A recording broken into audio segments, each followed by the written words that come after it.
उनको बोलना फोटो लिख क्या, उनको बोलना कि शांति से गेट खोल ले और करके चले जाए, पूछे शांति से खोल के चले जाए, कर ले bye.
Next topic.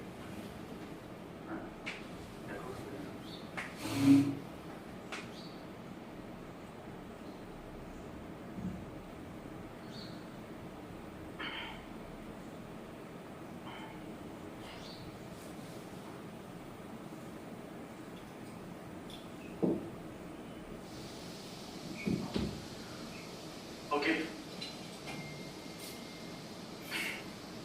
So there are two topics to revise: national sports policy and content. Content data is very important. So when you revise, while revising, you should at least, if you are not able to recollect, revise that data from your notes. Okay. Also, I want to tell one thing what I observed. I'm very happily saying that some of you are writing very good answers, and that too within a short span of time. If you can improve like this, it's a very good sign. Others also, those who are like everybody is really trying to write good answers, keep on like that. Effort is very important. So keep on trying, work hard, things will improve. Your answers, compared to anybody, your answers will be better. Okay. So let us move to some other topics that is also from paper 3. So this topic is also same as chapter 1 of agriculture, directly part of agriculture. And the first topic is such that both topics, whatever be the question in mains, generally you will get 4 questions from agriculture. PT also you are getting questions directly from agriculture. The first topic is also relevant in PT.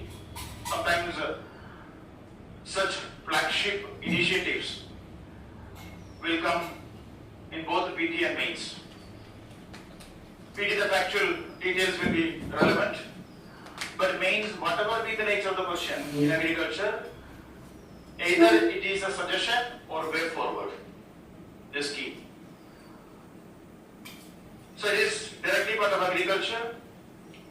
It is also part of economy chapter 1, chapter 2, that is economic growth and development, and inclusive growth. Inclusive growth, again important area, and also in paper 2 social justice. Social justice area regarding inclusive growth, this will be relevant. So that is the syllabus linkage. Now let us discuss this.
So these are the various dimensions of this topic. The context of the discussion, that is the news. Second, the key aspects of the scheme. What are the objectives of the scheme and how the scheme will be implemented. There are various aspects to it. So what is the criteria for selecting the districts? What is the technical support? What is the funding mechanism? What is the monitoring mechanism? Then the expected benefits of the scheme. It is considered as a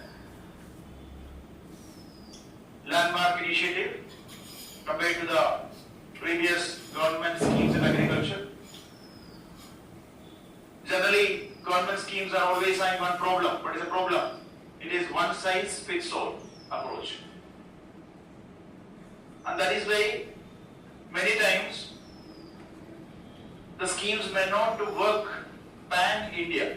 Uniformly, it may not work across the country.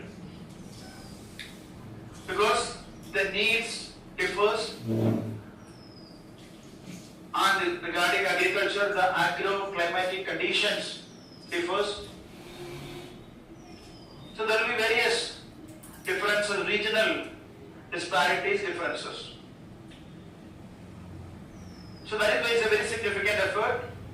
So what are the expected benefits? What are the expected socio-economic, socio-political benefits? However, for academic point of view, you also need to know the challenges associated with an initiative. Even if it's a very good effort, there will be some academic critical views. So what are the academical dimensions or critical aspects?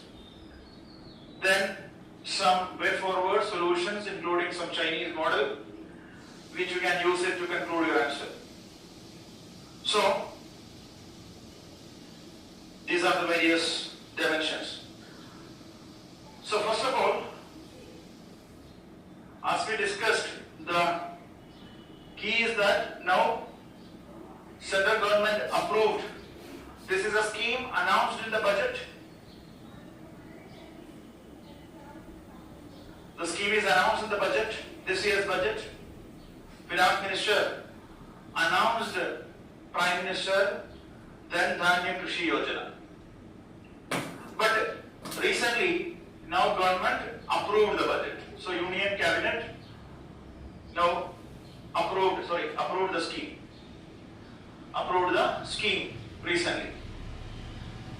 So that is the context. Having said that, it is directly related to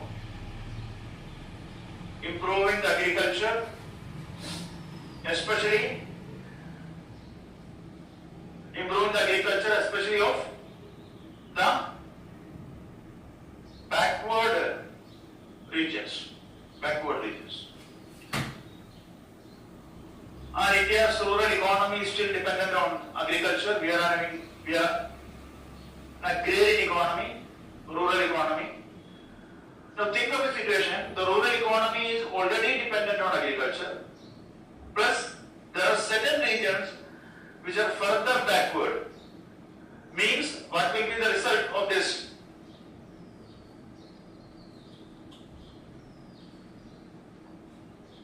There is lack of rural livelihood opportunities. This will lead to one problem. A kind of perpetual rural underdevelopment. Perpetual rural underdevelopment. What is the problem because of this? It affects inclusive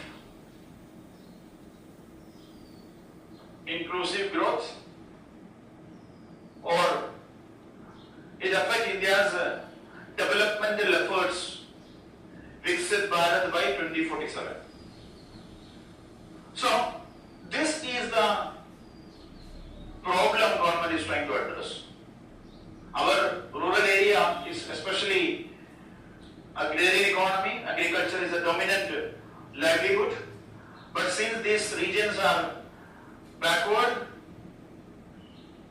There is no other rural livelihood opportunities other than agriculture, but agriculturally also it is backward. So it will lead to what? A perpetual rural underdevelopment. Means if you want to provide them livelihood, you have to provide them livelihood, where you should interfere. You should interfere here. Since it is agricultural backward, government interference is required here. If you can make it agriculturally forward, then it will reverse. It will reverse. How it will reverse? There is more opportunities. More opportunities means what?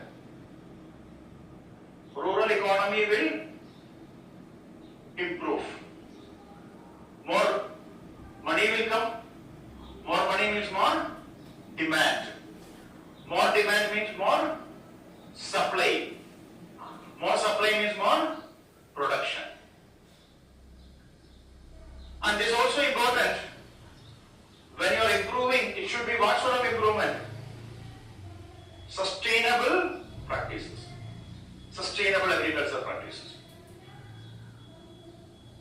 So government is having a lot of different schemes regarding agricultural reforms. From the starting itself, the various governments introduced various government schemes. A major breakthrough was initially years. Agriculturally, what was our situation after 1950? After independence? Yeah, we were net importer. We used to import food. We were a food importer. There was program. What was program? PL 480 program. Public Law 480 US. Under this PL 480 program, US used to supply grains to India. So the situation was ship to mouth. Ship to mouth. 75 years. What is our situation now? We are an agricultural exporter. We touched $50 billion agricultural export. Now it is around $44 billion. But we touched $50 billion agricultural export. Now we are an agricultural exporter. So one key change happened after the independence was introduction of green revolution. Green revolution was.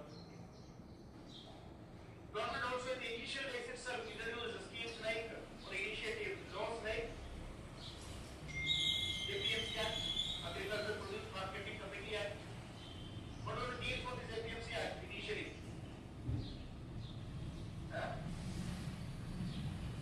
Provide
through this thing.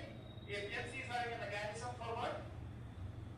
For price discovery. So it is mandatory for the farmer to sell through this particular APMC markets. So whatever notified commodity, the farmer needs to sell through that. This was basically to address this problem. Now, 75 years, what is the present situation? Farmer is not getting remunerative income, his price discovery is not properly happening in APMC also.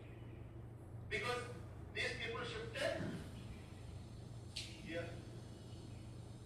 So they are not getting a remunerative income now also. Now government is saying that, okay, instead of this, we need what? Mechanisms like an agricultural pan-India market. Because the problem here is that there is no pan-India market. They can sell only through the notified commodity through the. मम्मा पोहे अच्छे बने हैं, खा लो please, मैं भिजवा रहा हूँ नीचे। हाँ हाँ ओके ओके, और दवा लेना फिर।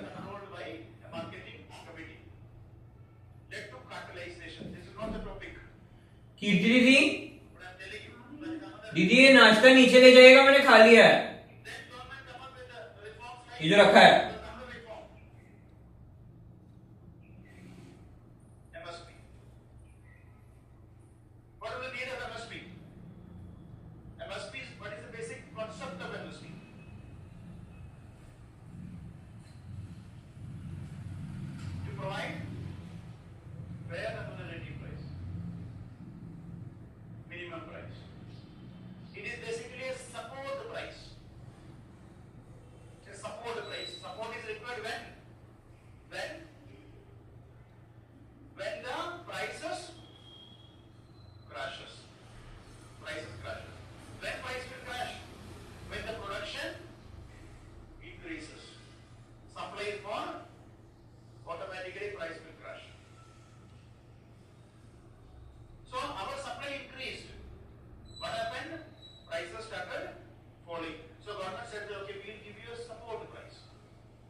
PM Kisan is what is the objective of PM Kisan?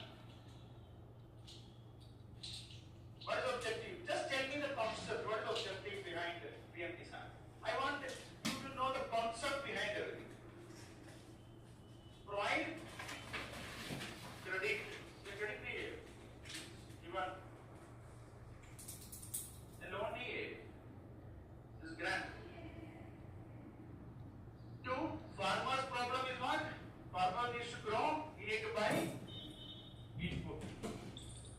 But input prices are increasing. If input prices are increasing, where will you go? You will go to money lenders. If he is going to money lender, again his remunerative price will decrease. So what he need to get? He should get some money so that he can buy the inputs. So that is the objective of PM Kisan. There is one more objective to the PM Kisan. What is that?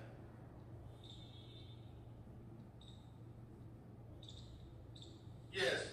So what is the problem? The problem with Indian agriculture is that WTO related restrictions. For example, WTO said that don't go for schemes like this. MSP. What is the problem? What is the problem? Okay, de minimis support and all this. What is the problem? It distort the market. This is what the reason why they are growing only wheat and rice. So it is market distorting. It is market distorting. So market distorting subsidies are allowed to a particular limit only. That is a de minimis limit under WTO. So since India is a member of WTO, since India signed an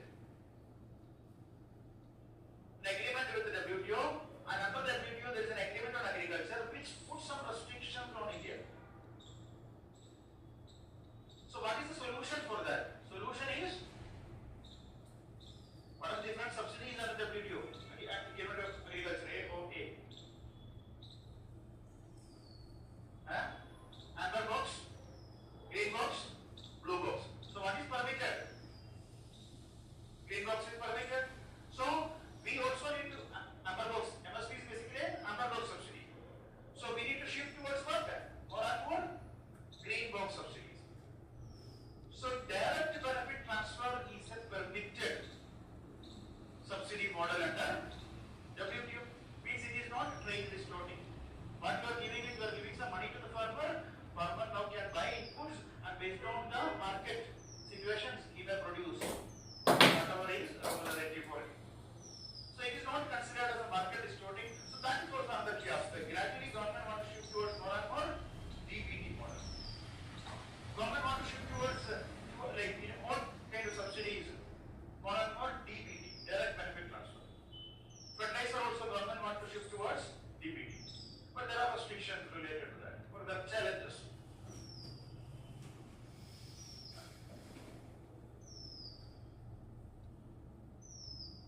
Regarding. So that is what. So here what is the problem? Here the problem is procurement. So if farmer is producing and market price is falling, farmer will sell to whom? Farmer will sell only to government. Now government will have to procure this because what is the procurement policy they are following? Open-ended procurement.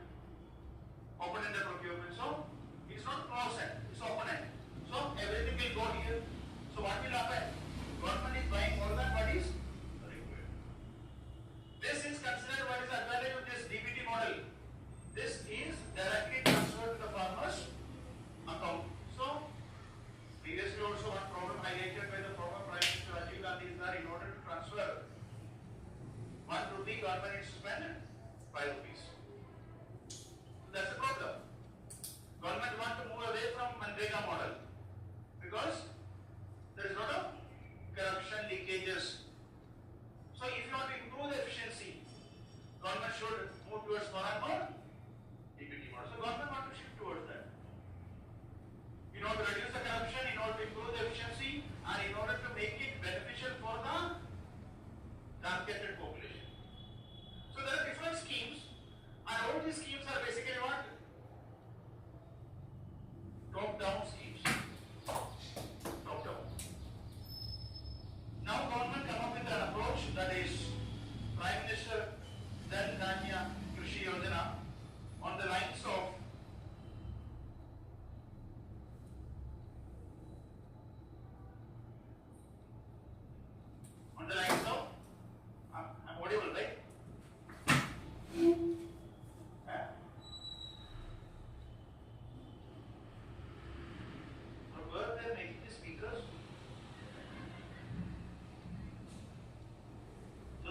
youth market in India.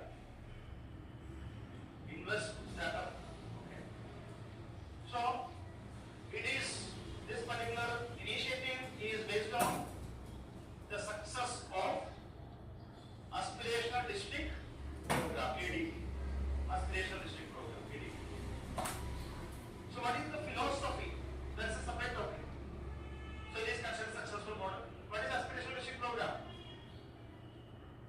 Identify, same thing. Identify the backward districts. How many? 112 backward districts. In various socio-economic indicators, the districts which are backward, that will be identified, and through 3 C's.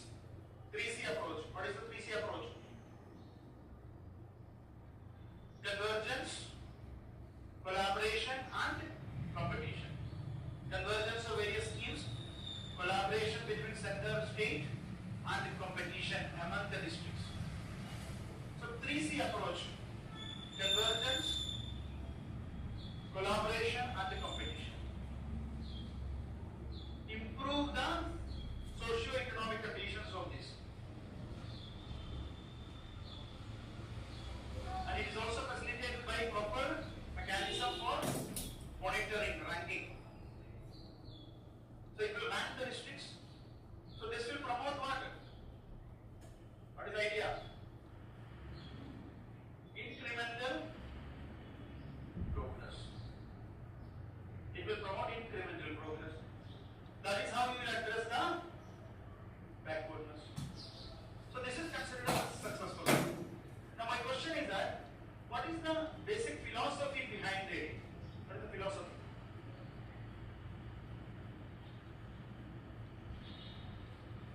The philosophy is what? It is again creating a new narrative. What is the narrative? That is from backwardness to aspiration. From centralization to decentralization. From centralized approach to decentralized approach. From exclusive governance to inclusive governance. So this is the philosophy behind aspirational district. From backwardness to aspirational, from centralization to decentralization, from exclusive governance to inclusive governance. So this is also based on the idea of identifying the backward districts and focus on incremental progress. This is considered a successful initiative. So government further expanded that to aspirational blocks program, ABP. Aspirational blocks program. So the focal point became, here the focal point is district, here the focal point is block. More closer to the people, more narrow, closer to the people, thereby making it more inclusive. And through what approach? Customized, tailor-made approach. So now what says we solve, or what is required for that particular area, district or block. Tailor-made, customized models. That is how the bottom-up approach will be promoted. So this is considered successful. So government now, on the lines of ADP and ABP, government announced this initiative, that is Pradhan Mantri Jan Dhan Yoजना. Pradhan Mantri Jan Dhan Yoजना. Now, first one is what the objectives. So the objective is, again for you to remember, that's it.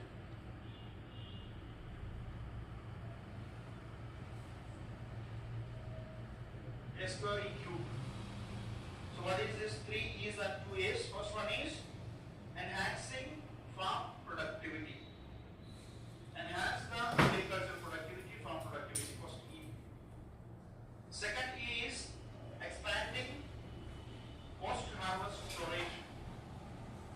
Expanding post-harvest storage, another area where agriculture sector needs improvement is lack of post-harvest storage facilities, thereby reducing the scope for better income. Third E is enhancing irrigation infrastructure.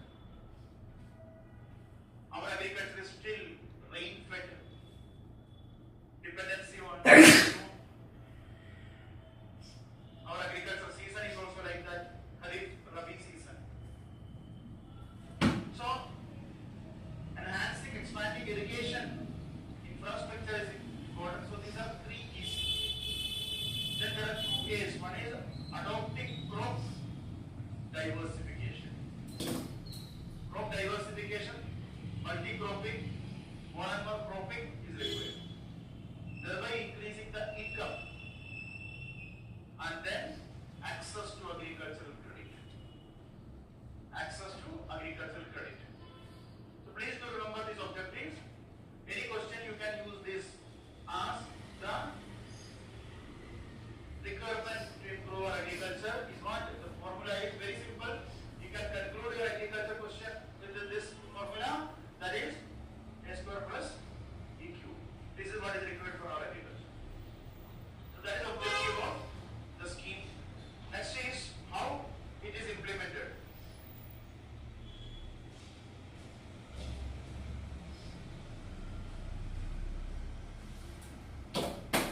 Implementation.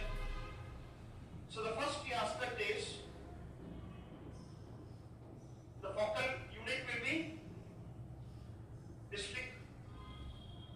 The focal unit for implementation is what? A district. So how many districts will be identified? 100 districts will be identified.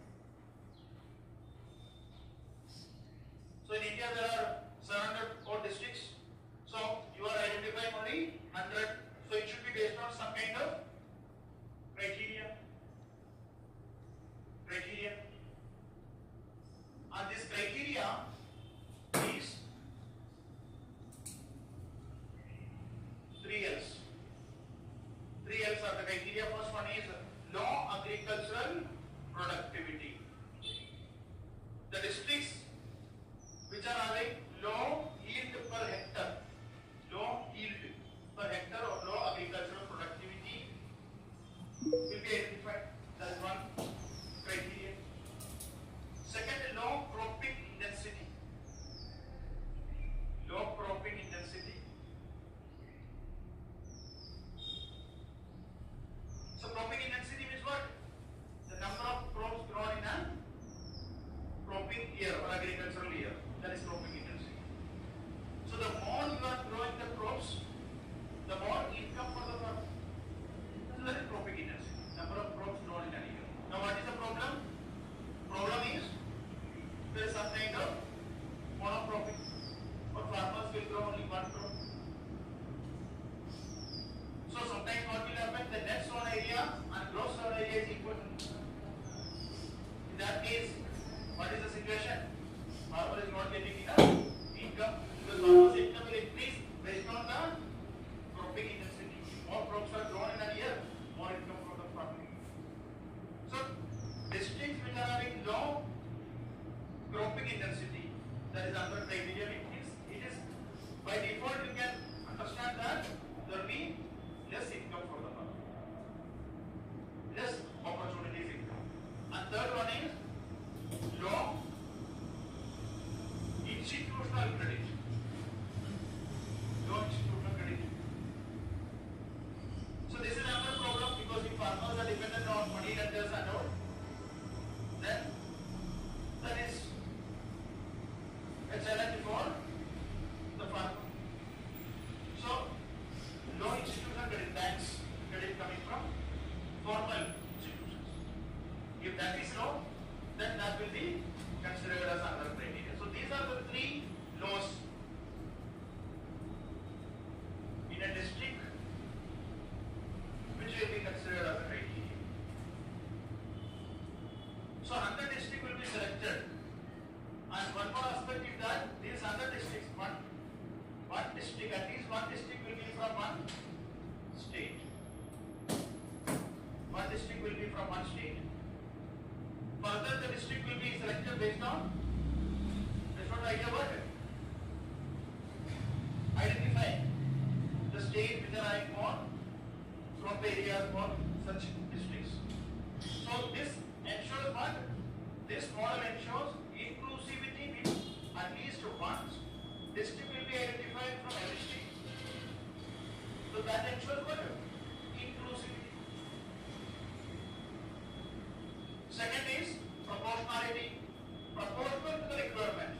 For example, large states, there are a lot of farmers, a lot of agricultural area,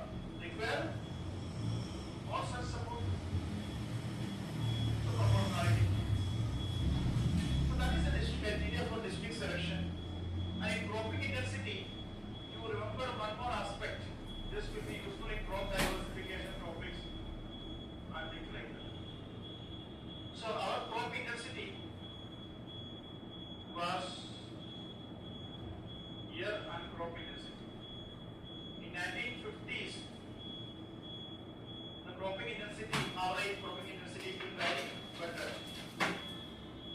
average was around 111%. Now in 21-22 it is 155%. That data is given in your article also. So the propping intensity did not improve much. It improved slightly in the last 75 years.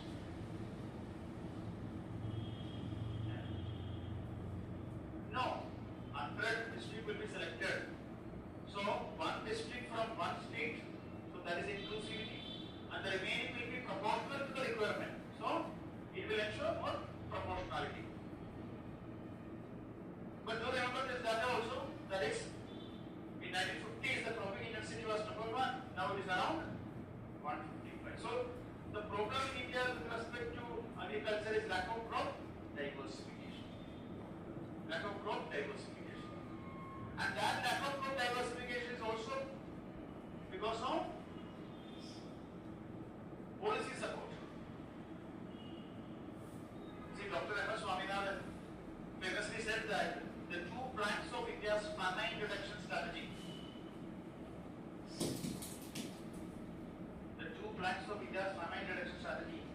is an assured price and assured market. Assured price and assured market. Assured price is assured through MSP. That is why farmers are demanding legalized MSP. This is some other topic. Okay. These are not related to this topic. This is related to topic like quality and all. But remember, if you want the two planks of India's famine reduction strategy. Famine reduction strategy is assured price and assured market. A guarantee of price and guarantee of market is the solution for food insecurity. Guarantee of price or assured price is assured through MSP. But MSP is mainly happening only in cereals. That is why government come up with schemes like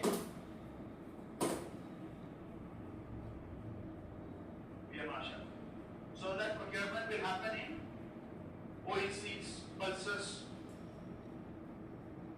Private procurement will also be promoted because procurement is mainly happening in that. So that is assured price, assured market. Presently, what is the model of assured market? APMC. APMC guarantees an assured market. So what is very important is that if you are not providing such assured price and assured market,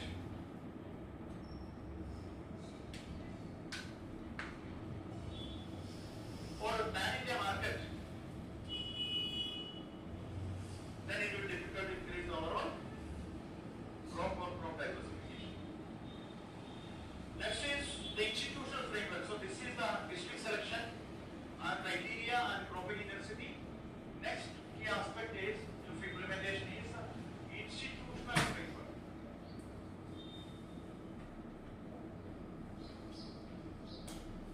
Institutional framework.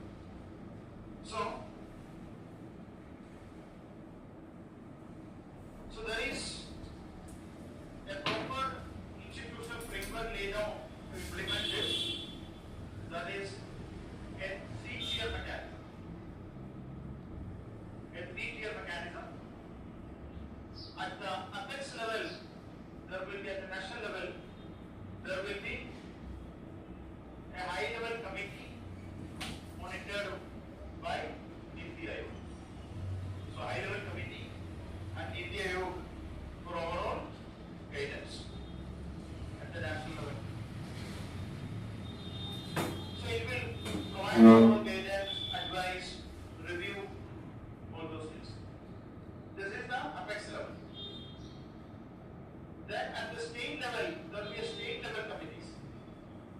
There will be a state level committees for coordination and implementation. There will be a state level. But the most significant is at the bottom-up level, that is district level. At the district level, there will be a district debt practice committee.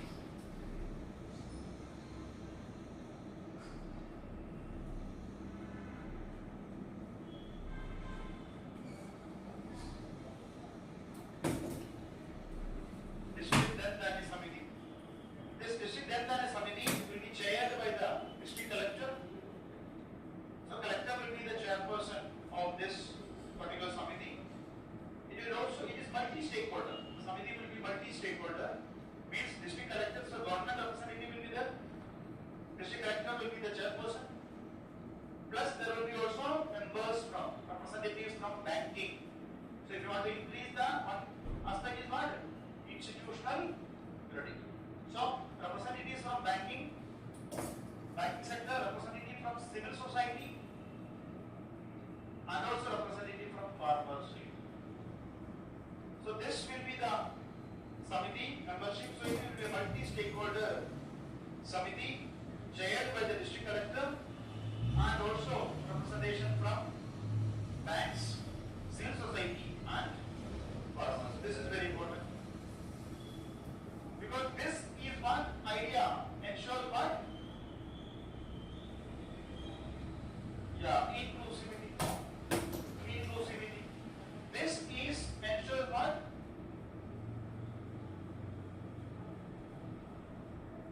Participative decision making. Very important in democracy. Participative decision making. So, this district Janata Samiti, they are also responsible for developing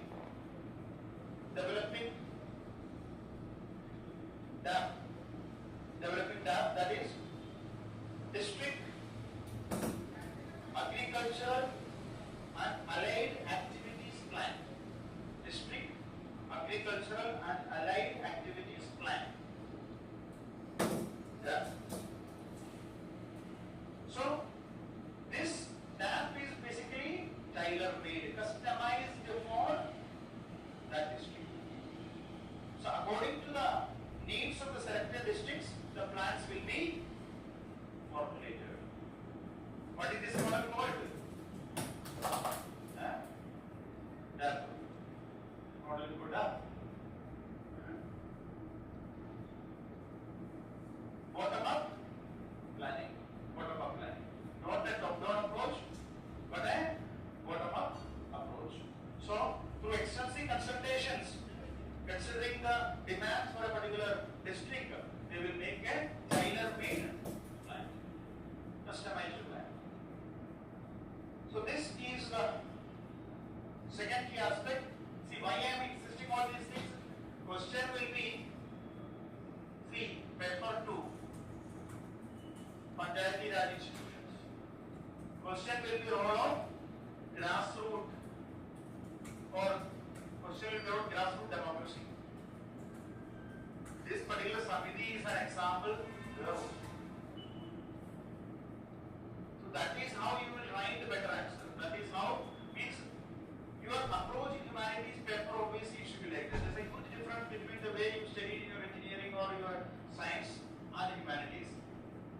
Humanities is all about having various viewpoints and interlinking something. So such things will be useful in some other places also. Now the question is, for example, question is related to farmers or agricultural finance. Question is agricultural finance, what are the problems affecting our farmers, how we can improve the agricultural finance in the country. One important point, the solution is what? District, then that is a Samiti model. A bottom-up approach, where there is a representatives from even banking sector. So those kind of things should come here. So that is the thing. Next one is technical support. So another key aspect of the implementation is the technical support.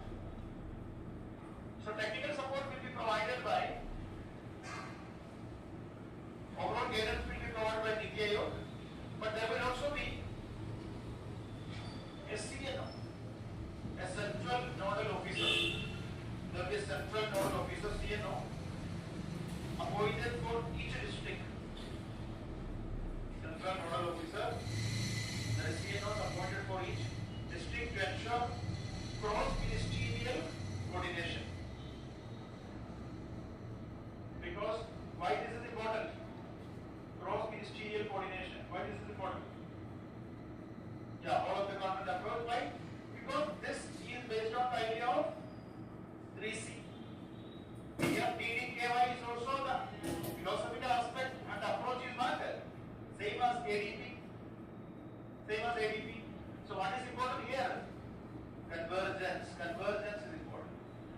So coordination is important. So CNOs will be there to ensure this kind of coordination, and also there will be another another key aspect is that technical support will also be provided by central and state agricultural universities. Central and state agricultural universities will be assigned to district for support, technical advice. Central and state agricultural universities. Next, and the C is also what? It is based on the idea of competition. So what is important for that? Monitoring. Monitoring is required. So similar to ADP, the monitoring will be based on KPIs, key performance indicators. So key performance indicators. So various key aspects will be identified. There are across 100 key performance indicators. So like yield improvement, water improvement, like irrigation improvement, like that. There will be different performance indicators, and how each district improved these kind of indicators. And there will be kind of monitoring ranking. This will ensure what? Incremental progress.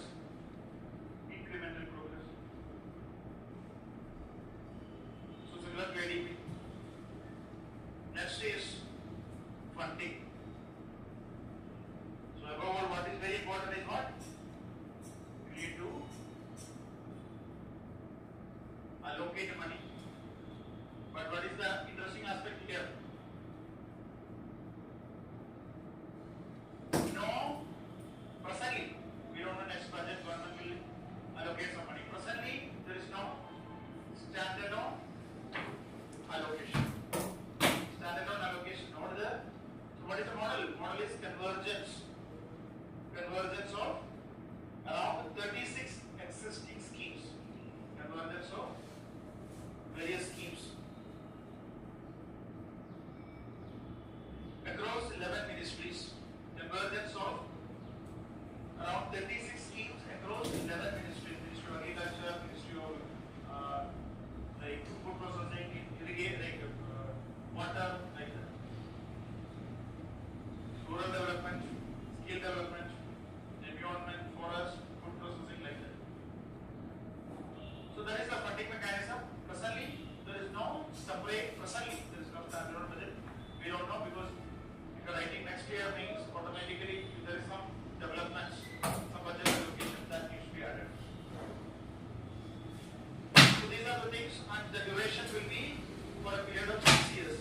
6 years from 25, this financial year to next 6 years will be the duration of the scheme.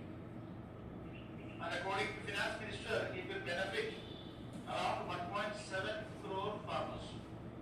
It will benefit around 1.7 crore farmers across these districts. Across these districts, 1.7 crore farmers will be benefited.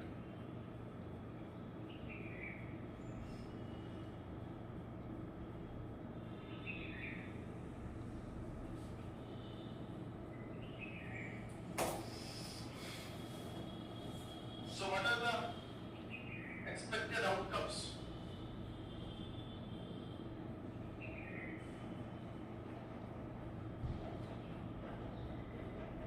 Expected outcomes. So the expected outcomes, first one is experts are of the view that this particular initiative focusing on boosting the agricultural performance will reshape the rural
Shift is also about what?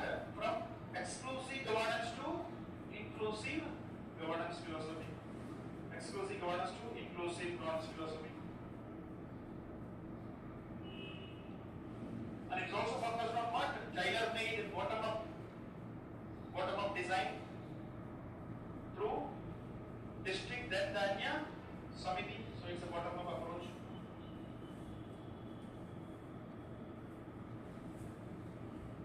Another key aspect is not about one-size-fits-all approach. It's a multi-stakeholder bottom-up approach.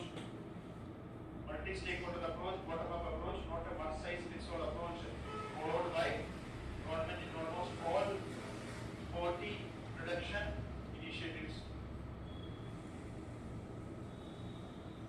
Next is it also about what? Empowerment rather than entitlement. Empowerment rather than entitlement. The present model is that farmers or poor people are considered as a passive recipient of government initiatives. They are just a passive recipient of the government schemes. That is more about what? Entitlement. So from a passive recipient of government beneficiaries, what is the present model? It is about participatory decision making. It's about capacity building, making them capable agents of change. That is empowerment. Making them capable agents of change through participative decision making. So, a shift from an entitlement model to empowerment. Just a welfare oriented model or an empowerment oriented. Now, what are the socio-economic and socio-political benefits? What are the socio-economic benefits? See, again, I will go back to the same thing. Lack of opportunities in rural areas. Or lack of opportunities or lack of rural livelihood options.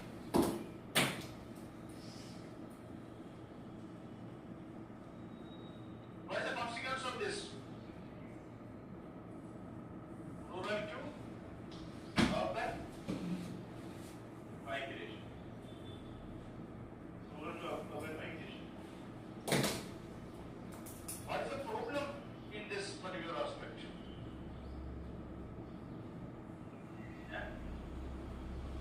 Lack of opportunities pushing them to migrate. It's a push factor. What is the problem? Demographic stress for urban areas.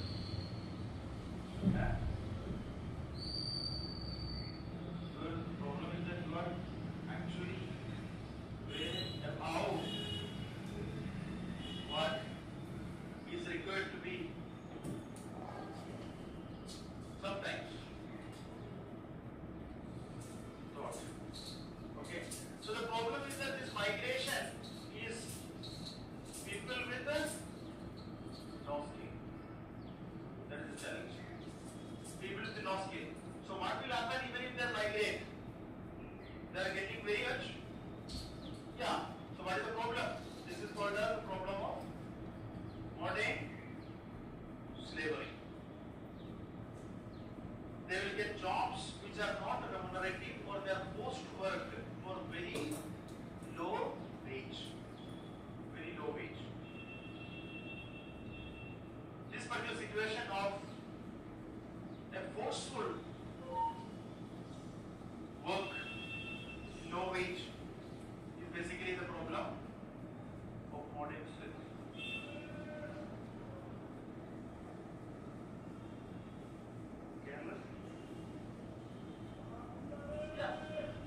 There still is some kind of skill. Generally what here, these people's opportunity will be mainly in construction. Not even in gig economy.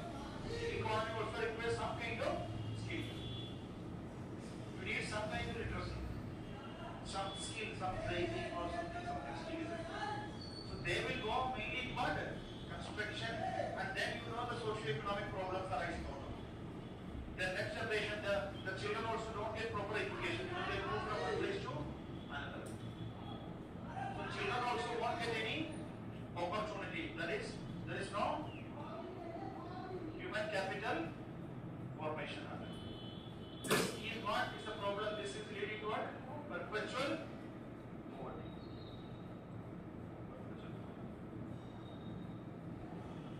And then even if they go back, then also there is no. So this is a challenge. So you need to prevent this. How you can prevent this? By improving it. The socio-economic benefit is that this may even benefit to reduce the rural migration. So the idea government is pushing is that migration needs to be an option, not a necessity. Migration needs to be an option, not a necessity. It should be one of pull factors rather than push factors. So if you are forced to migrate, then this is a big challenge. This is against our constitution. This will lead to wanton labor, which is prevented by the constitution. Article 23.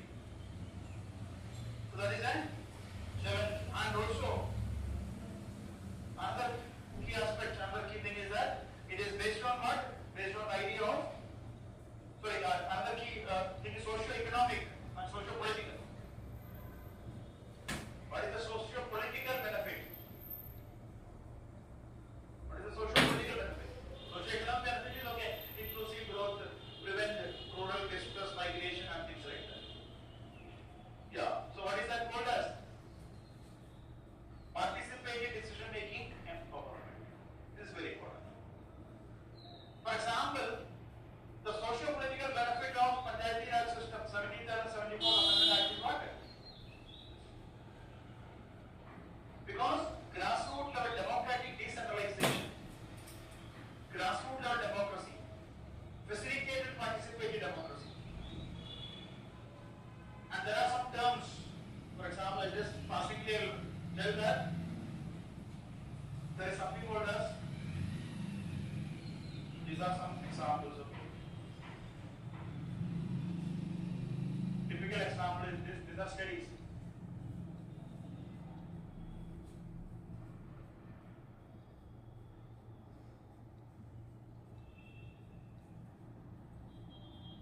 So there are certain studies which say that this is a typical example why such empowerment is required. Those villages where there is women members, women panchayat presidents are there, there is something called as recording effect and reporting panel, or reporting effect and recording effect, especially related to the problems of women empowerment is still there is a lot of challenges with respect to women empowerment. But one key study says that the women empowerment increased in those places where there is more women representatives are. How? By way of reporting and recording effect. What is reporting? They will complain more about, if there is a violence against women also they will complain, or if there is a requirement, for example there is not drinking water, they will tell that particular pradhan and say that we need drinking water. Reporting will increase. Recording effect. For example, if there is a violence, presently the problem is that invisibilization of the crime, silencing. And one major reason for the recording is not happening. The authorities, police may not even record that. But now they know that Pradhan's court will come. I will to file an FIR. So this is a socio-political, or just an example of socio-political impact of 21st century. Similarly, this will also ensure or facilitating what? A multi-stakeholder approach, participate decision making, thereby moving from entitlement to empowerment, that is socio-political. But there are criticisms. It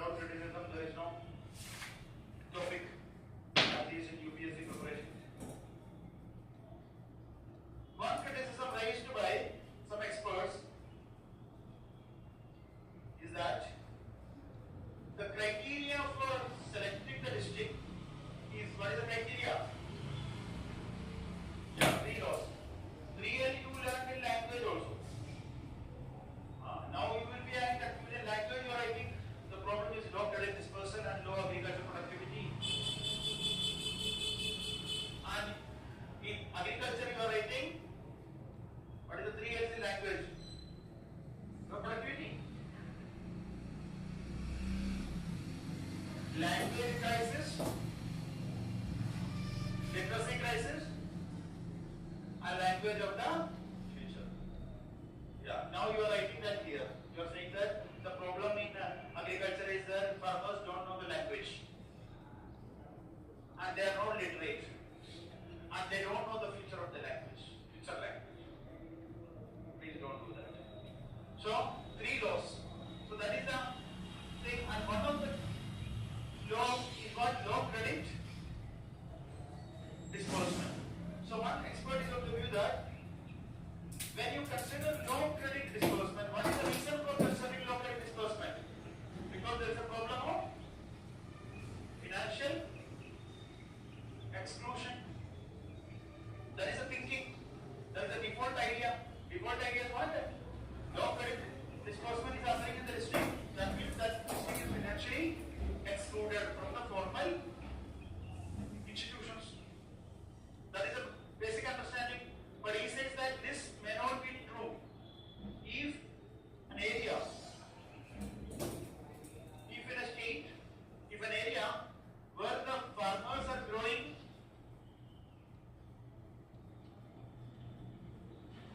high value crops, then what will be the effect of this high value crops? They are getting more income. So with that income they may, because people may be reluctant to take loans many times. So with that income also they will invest and they will try to grow the business or grow the overall profit. So in that case, if you are considering this state, this particular district, just because of low credit,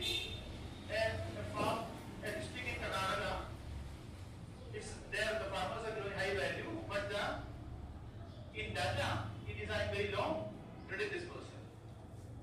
There is no point in selecting such a district. So he argues that, so the better way to select a district will be the annual net agricultural income. The annual net agricultural income earned by farmers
considered as one important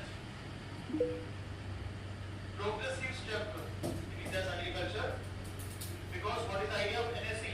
It will come up, it will basically release a set of guidelines, it will release a set of guidelines developed by BIS, Bureau of Indian Standards, set of guidelines released by BIS to cover the farming process, the entire farming process.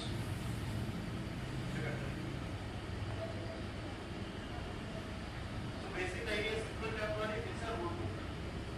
Root book to be followed. So in this particular climatic conditions, you need to use these crops, you can use this many fertilizers, this much water, you can sell to this market, like that. A kind of a root book. Based on the different needs, requirements, it will have different guidelines.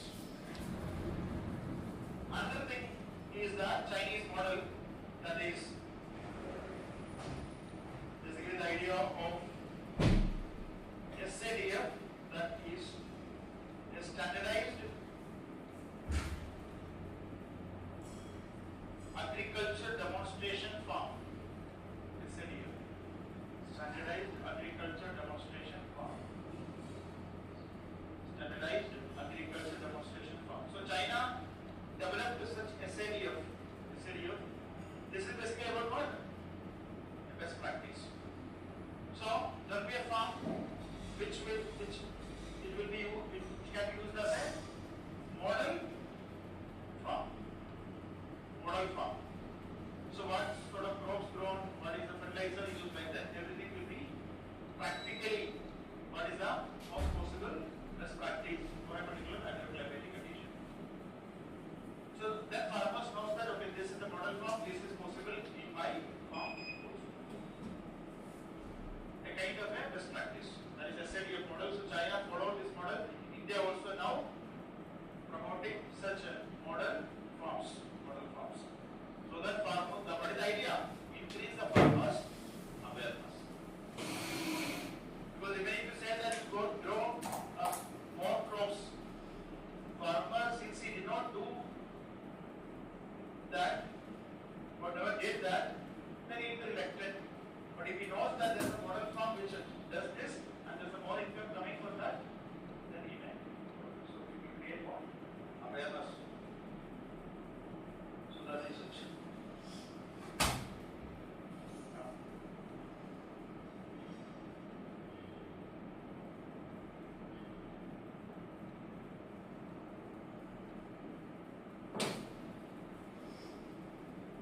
Yes, because of women's what do you call panchayat members, women-related issues are reported on, and it's also reported. Because women will be, otherwise women may not even come out. Okay, now I got a question.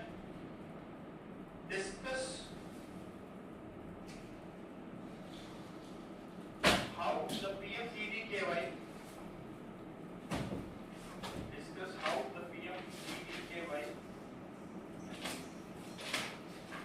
represent a strategic shift.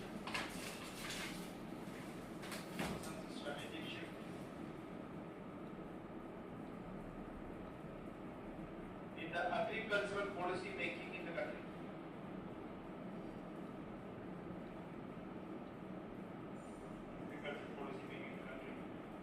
In comparison to previous agricultural initiatives.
based on that particular model.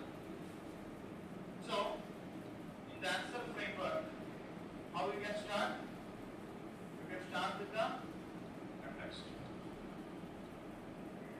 Second, you know something about the scheme, PM, that is the main part of the scheme. Then you talk about previous initiatives. Then how PMDDKY is different. PMDDKY is different. So here are some data diagrams we draw. Then you talk about still there is some challenges. And finally you talk about some reform. So around 5-6 broad dimensions, and think of just writing after the context. Think of just writing 2 points each. Then also you are writing 12 good points. Just think of just write 2 points.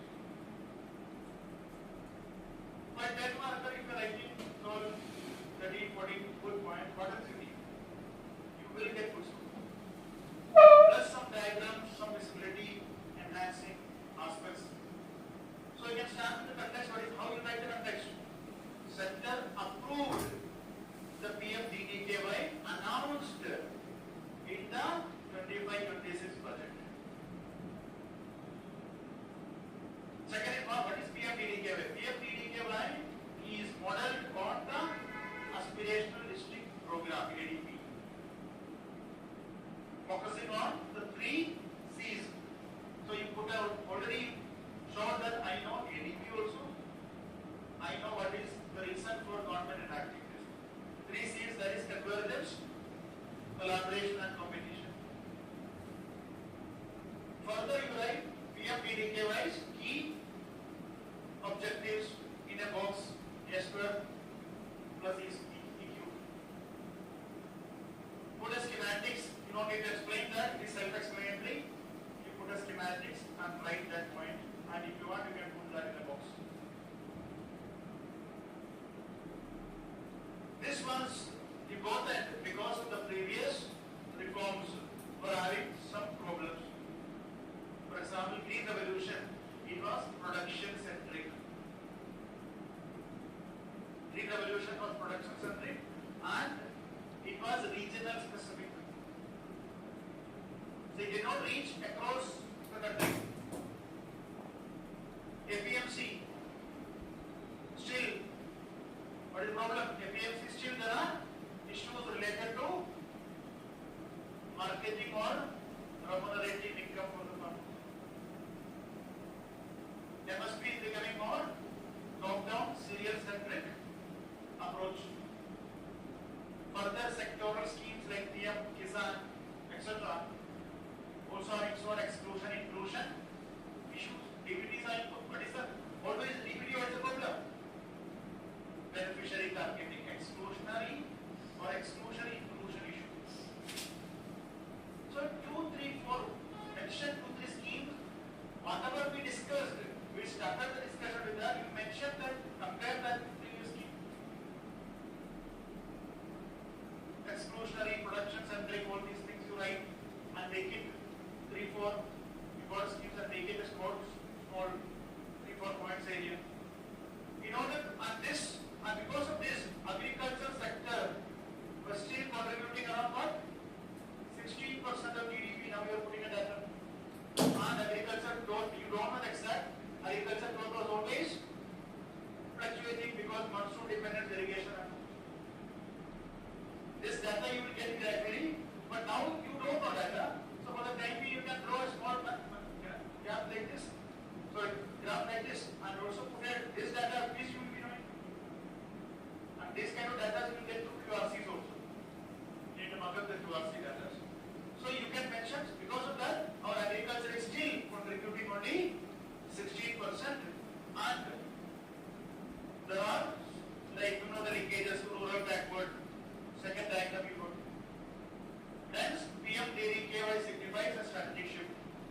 consulting shift.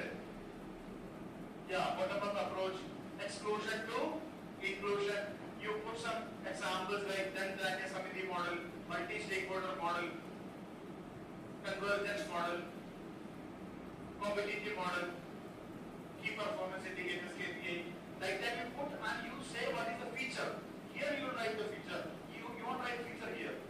You use the feature to say that PM indicator is a shifting compared to previous model. Now you wrote the positives, you talked about the negatives. Now there is an implicit demand.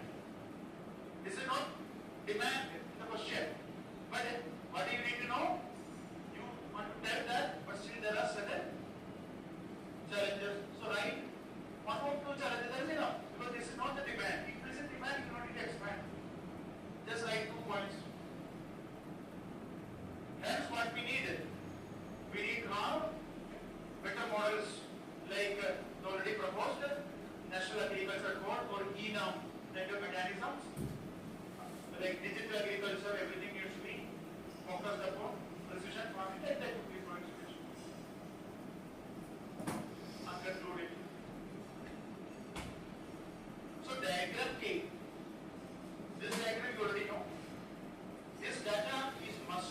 16% is agriculture contribution to GDP. This kind of data you default you need to know. And agriculture growth rate this. Now you don't know. But make sure that you are drawing a graph of this. In agriculture property it will be useful. So now you see that your answer and it will look better, visibility is there, content is better, address all parts of the question. It is in alignment with the demand question. The only thing what you are bringing is this, but this will give an implicit aspect, which is also good always in our answer to break apart for 2 points, which is not explicit but implicit. So sometimes what will happen is that this answer framework is not proper.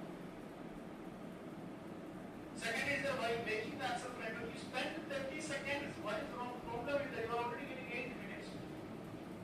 You spend 30 seconds and make this framework by making there itself you write, okay, that's the diagram.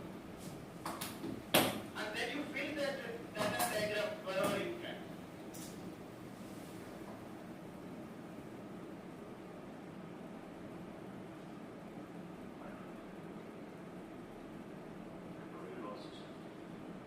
Because 5 minutes is the maximum. Attention span has gone. From here it's gone. After that, in my teaching experience, many interesting things I observe in class. Sometimes students want to like maybe because I don't want to say that sleeping. So they want to yawn. So they avoid seeing that, especially if you want to yawn, then you don't want me to see that. So you will try to manipulate. So if your face is something like this, then it is easily understood that okay. Because sometimes students will just do like this. Means they will say yes to whatever I am saying. Actually they are sleeping. So they are trained, they are programmed their brain like that. So in this 3 hours, whatever happens, you need to do like this.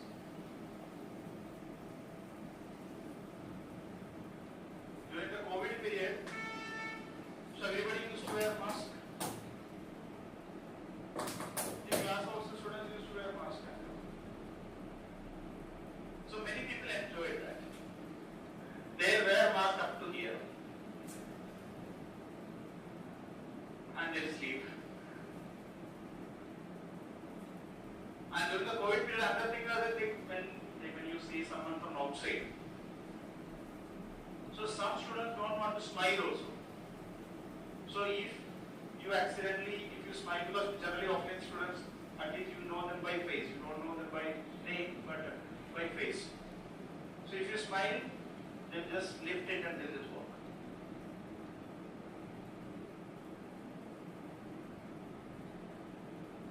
So in the initial phase of COVID, it was difficult to recognize the person by eyes. But in human capacity, we adopted that very fast. Within 1 month, we can identify anyone by eyes. The most initial 2-3 weeks it was difficult, but after that, you can identify a person by eyes.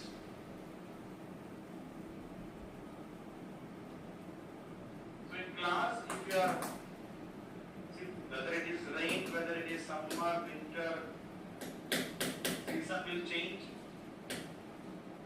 One thing you should promise in your contract, one thing you should write is that next 1 year, I will ensure that classes, whatever happens, rain or sun or whatever, you will ensure that you will complete the class on time. If it's offline, means you come, sit, finish it. These are the promises you should keep. Because with that initial enthusiasm, gradually, even if I say, don't do haphazard preparation, focus on team-wise studies, prepare a topic thoroughly, and then you will get enough order points for other topics. What will happen gradually by November, December, you will take whatever available in this universe. You will download and keep it, material collection. Material collection is already started. You are in all purpose materials, which you never opened. Because the moment you open, you think that I want to make it like this. And then you will plan. Then nothing will work. Now you are feeding that to all these different AIs and thinking that, okay, it will do like that. It's not going to work. You make your notes. It's an old school examination. You prepare your notes properly. You promise yourself that I will prepare for the next 1 year. That's exactly 1 year for your weeks. Let us study very well. Let us put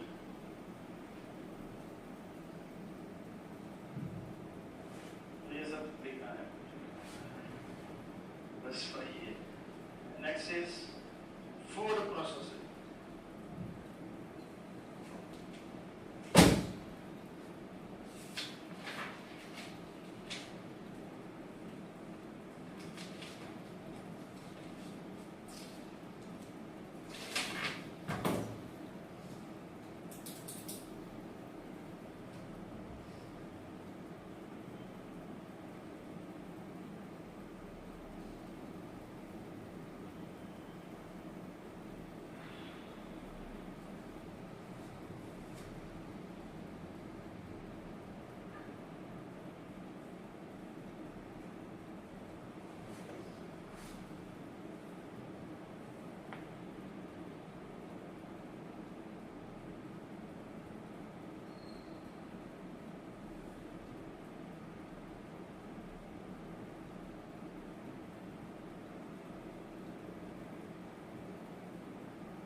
So food processing again directly part of your syllabus, agricultural section.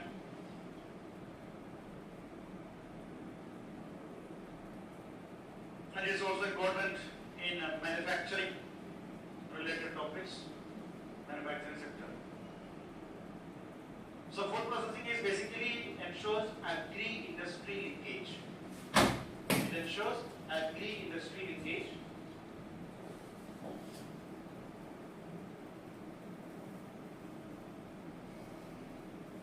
Agri-industry linkage, thereby both agriculture and manufacturing sector is important. Hence, it is an important aspect of inclusive growth. Inclusive growth.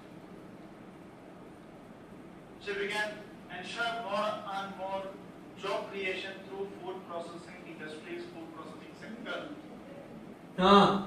Then you can improve the livelihoods of the poor. You can ensure better remunerative income and thereby inclusive growth for an overall grassroots transformation. So since it is useful for, or it is important for the grassroots transformation, it is also useful in paper 2 social justice topics. Social justice topics. Poverty is directly in your social justice paper 2 syllabus. Inclusive growth is in paper 3. Poverty and hunger is in paper 2. It is also important in paper 1 women related issues because food processing industry also gives a lot of job opportunity for women. Increased female labor force participation for labor intensive sectors. So that is an opportunity. It can increase the overall value addition, economic, financial empowerment, and thereby overall collective prosperity. Now, what is, first of all, discuss what is FPI, then we'll move to the data. So, what is food processing? What is food processing?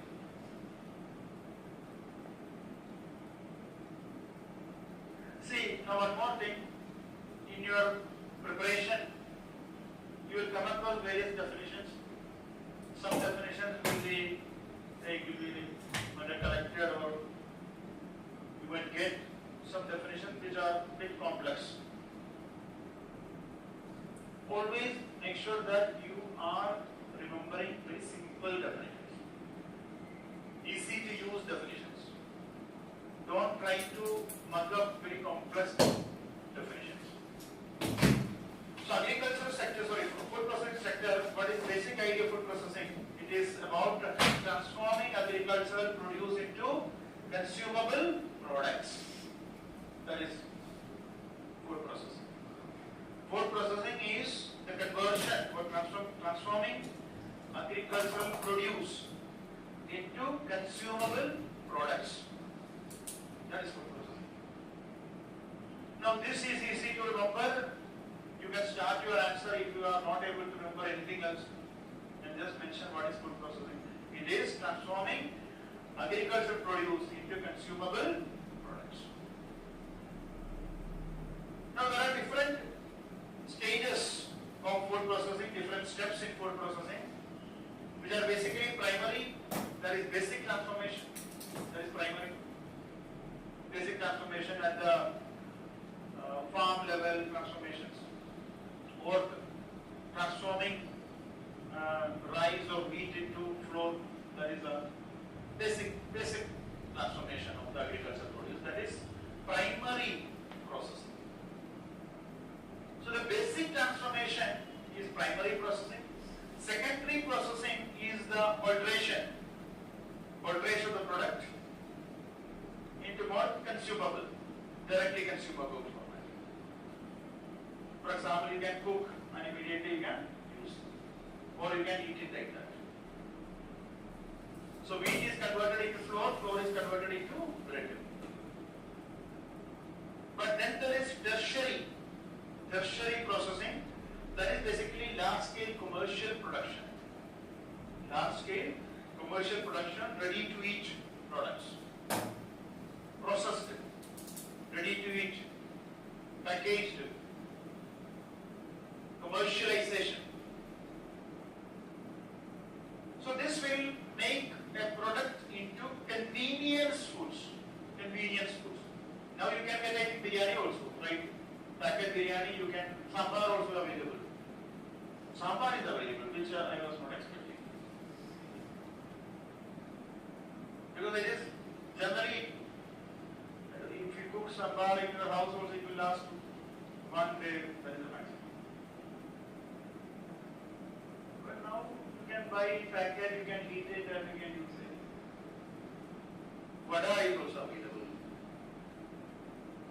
Which was also, because to cook vada is very difficult. Because the shape, it's like a donut shape, right? It's not that easy. Everything is available. Jalebi, samosa, everything is available. You don't know the sugar content, HFSS, but things are available. Okay. So these are the things with respect to general idea which will be useful to write the introduction. That's it. Now come to some data. So data, first one is the processed food export. The processed food export. So about it, okay. We will start with the first aspect. The context. So one is 100 new food testing labs. Food testing labs.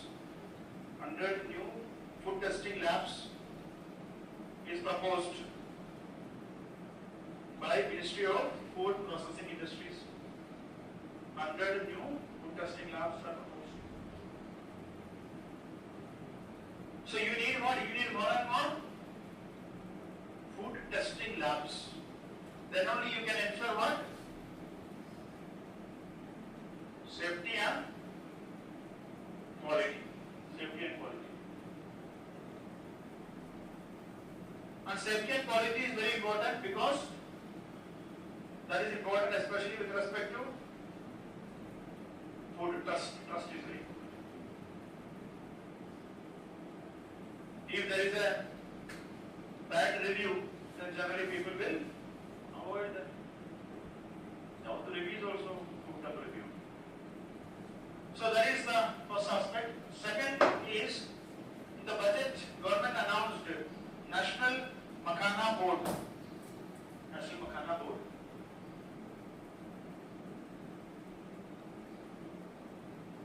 National Makhana Board was announced to improve the production, processing and the value addition marketing of makhana. To improve the production, processing, value addition and marketing of makhanas. So makhanas are now considered as superfoods. So the article which I gave is also by Minister Chirag Paswan. So data he used, you can also use it in your answers because it is basically from government sources. So this is the first, your immediate context with respect to value addition and marketing of makhana. Now, some important data. First one is the key data related to food processing is export performance.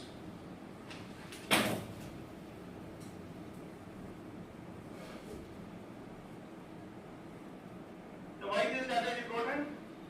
Because how you can ensure better agricultural production is if the agricultural produce is getting more market, wider market. If export is increasing, automatically what will happen? Production will increase. And this export depends on what? Especially depends on proper processing. Secondary or tertiary processing is required. So, first is export performance. As per the government data, processed food exports were $10 billion. $10 billion. $10 billion in 23-24 financial year. The processed food exports was worth $10 billion. Now this is important because the overall agriculture export is around 44-45 billion dollars. It touched 50, but it again came down. So out of this, the processed food export is still low. So there is enough scope to improve the overall export. Second key aspect is agricultural production will also improve if it is contributing more to employment generation. So according to government, food processing industries employs 12% of the total workforce. 12% of the total workforce in organized manufacturing sector. Registered manufacturing sector, it employs 12% of the total workforce. So this is a major employment generator. It is a major employment generator. So this is the directly it is in the registered food processing sector, it is around 20 lakh employment. But there is one is another key aspect of food processing sector in India. Lot of food processing industries are small, in unorganized sector. Thereby, it will also contribute further to job creation. So, employment generation, this is a sector which can ensure more and more employment generation. So, when you talk about this we are talking about what? Is primary agriculture. This is what? Secondary agriculture, food processing. So you need to ensure that more and more secondary agriculture is also growing. Third one is the average growth rate, sector's growth rate. So the average growth rate of the sector is around 5.35%. 5.35%. It is more than the average growth rate of agricultural sector. Agricultural sector's average growth rate is around 5%. That too because of good monsoon and all. But food processing sector, the average growth rate in the last 8 years is 5.35%. More than 5%. That is more than agricultural sector's average growth rate. Next is there is another key aspect. So this is another thing. It is also about what? Economic growth rate or contribution to the economy. Next is what? Next is infrastructure. So very important aspect of food processing is what? Better infrastructure.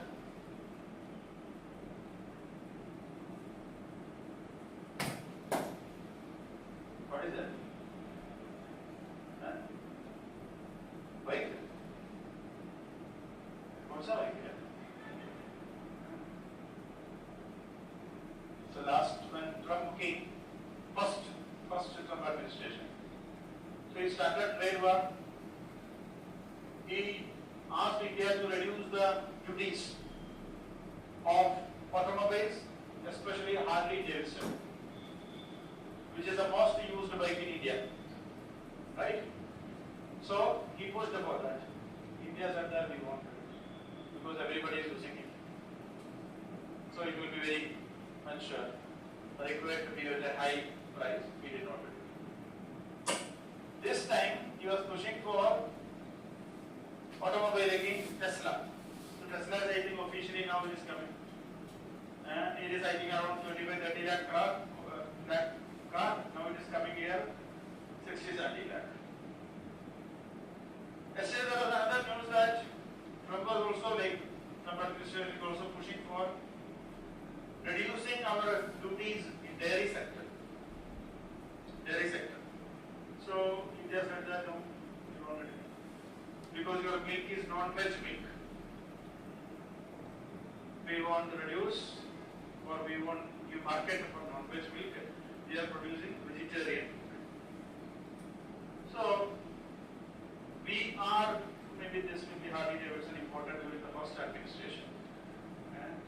So next is infrastructure. There are a lot of infrastructure is coming up. For example, 325 food parks. 325 food parks. Mega food park, agro processing clusters, cold chain. These are all coming. So one such data is 325 food parks. Various food parks or mega food parks, like kind of clusters, cold chains are also. So this also shows that government push for processing infrastructure is also improving, working. Next is another key thing is that this is cited by Minister also. That is India's food tech startup ecosystem. Startup. India's food tech startup ecosystem. India's food tech startup ecosystem comprises over 5,000 innovators. Comprises over 5,000 innovators. So working on various new technologies, plant-based proteins, data analytics, AI-based traceability, like that. So 5,000 innovators are working in our food tech startup ecosystem. One more data, that is the food waste index report. Food Waste Index Report 2024 by UNEP and another NGO. And this data will be useful in your food security also. This report. Food security. Okay. So, Food Waste Index Report 2024. It documents that around 17 to 19%, around 17 to 19% of food available to consumers is wasted.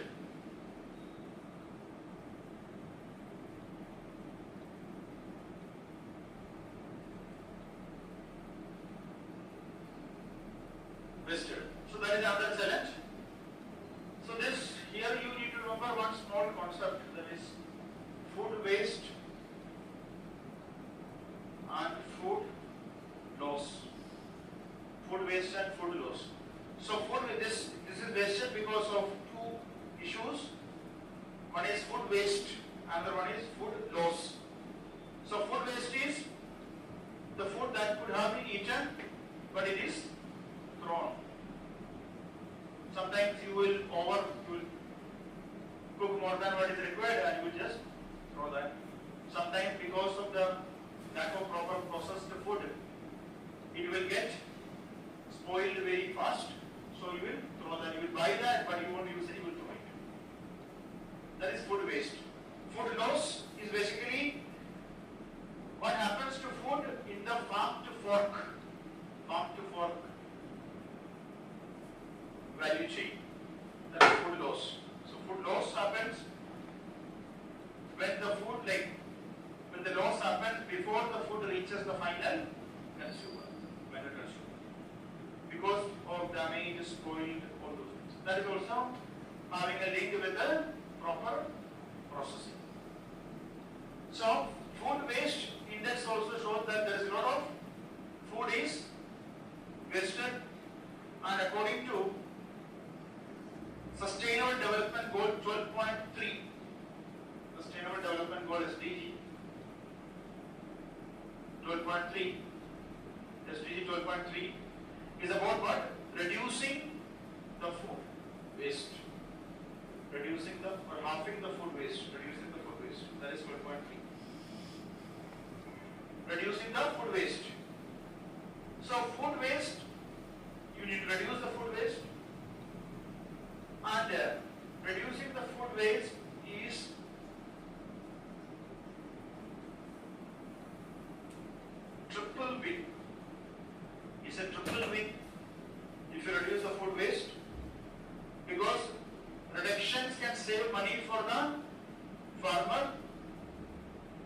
also save money for the companies. It can also save the money for the household consumers. So that's a triple win. So it can save the money for the producer, the processor, and also consumer. Processor and consumer. So that is a triple win. So come to the significance of the food production industries. Now, one thing I will tell you in your like foundation classes also you might have studied what is food processing, and also everybody will write it is about employment like that. So you will write it better. So first one is quoting the minister itself. Food processing sector ensures what is happening because of this food processing sector is that there is a kind of a quiet revolution. There is a quiet revolution happening in our rural areas. A quiet revolution happening in our rural areas, some kind of grassroots transformation is happening. It is ensuring what? Inclusive growth. Inclusive growth. So that is, so what is happening is a quiet revolution. So quiet revolution what? But basically the idea, it's a gradual transformation. But what is the key feature of this gradual transformation? It is leading to some structural permanent changes are being brought. Permanent changes are being brought. So that is quiet revolution, gradual but deep-seated shift. Gradual but deep-seated changes in the rural economy, in the food system. So that is the first thing. A typical example for that is two things: Madhubani Makhana Private Limited. This is again quoted by, means he did not quote that exact case study, but you can use that Madhubani Makhana Private Limited. Madhubani Makhana Private Limited. So this is an initiative supported by government scheme, that is PMFME. What is PMFME? Prime Minister Formalization of Micro Enterprises.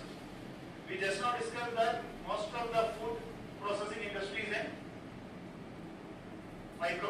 small units, small scale units. So what is important? You need to make it more organized, formalized. So, according to the example what is cited even by the minister, that the Madhubani Makhana Private Limited, supported by PMFME scheme, transformed the Makhana crop in Madhubani, Bihar,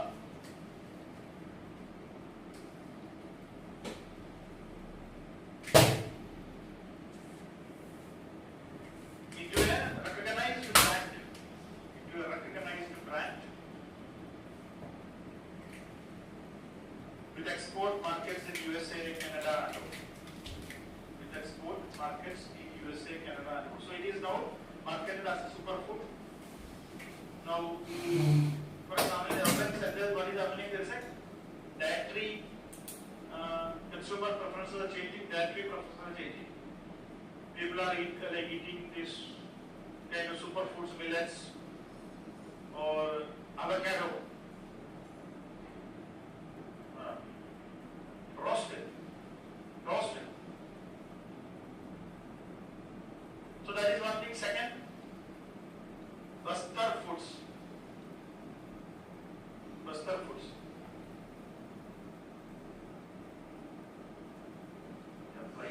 Wait. So next one is Bastar foods.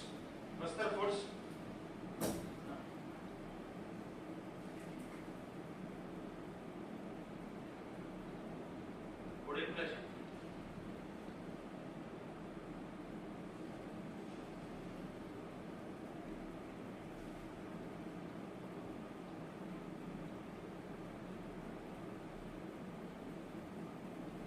Produce more. produce.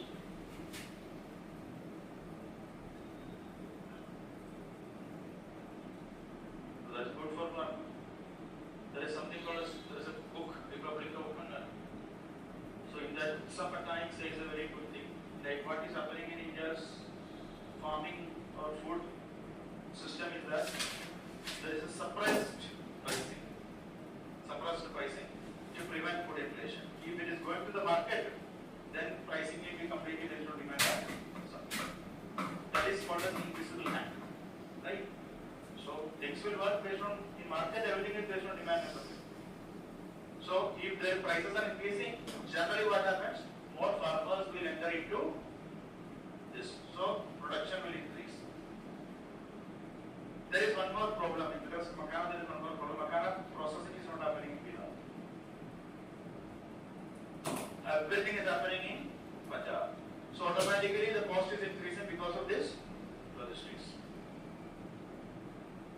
So we'll solve it. You are running the Makana business? No. You are not planning also, right? We'll solve it. These are not a problem. Just solve this problem. Okay. Next is Bastar Foods. Bastar Foods is a tribal kitchen. Tribal kitchen in Bastar, Chhattisgarh. Tribal kitchen in Bastar, Chhattisgarh. Supported by the PMFME scheme. Supported by the PMFME scheme.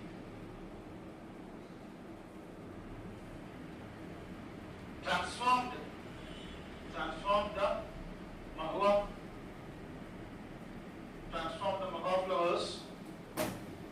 flowers into value-added products.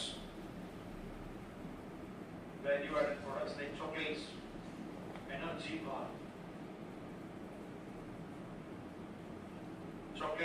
bars like that, and also reaching international markets.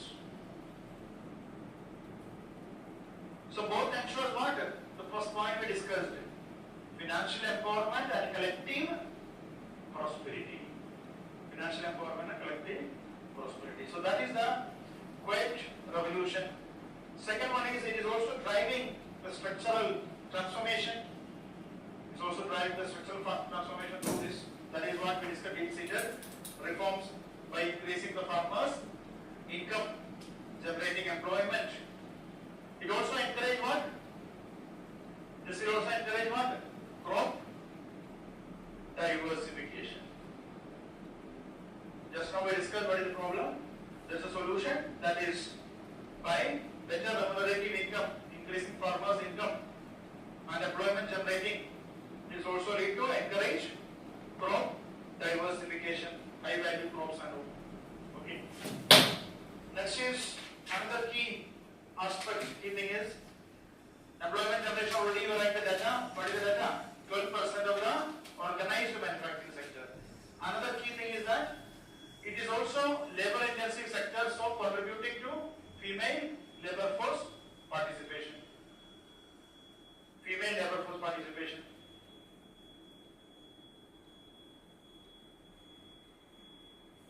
Economic contribution.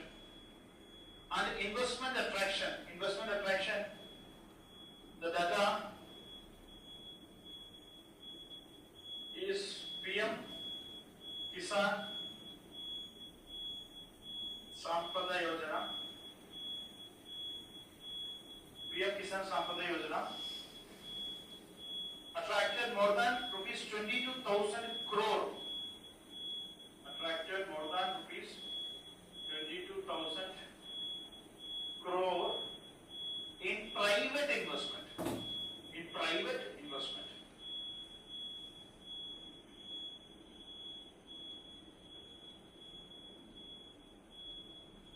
Next is reduction in post-harvest loss. Post-harvest loss. So one major problem with respect to India is that the supply chain related issues, and there is, according to various studies in fruits and vegetables and all, there is almost like a 14% post-harvest loss. Post-harvest loss.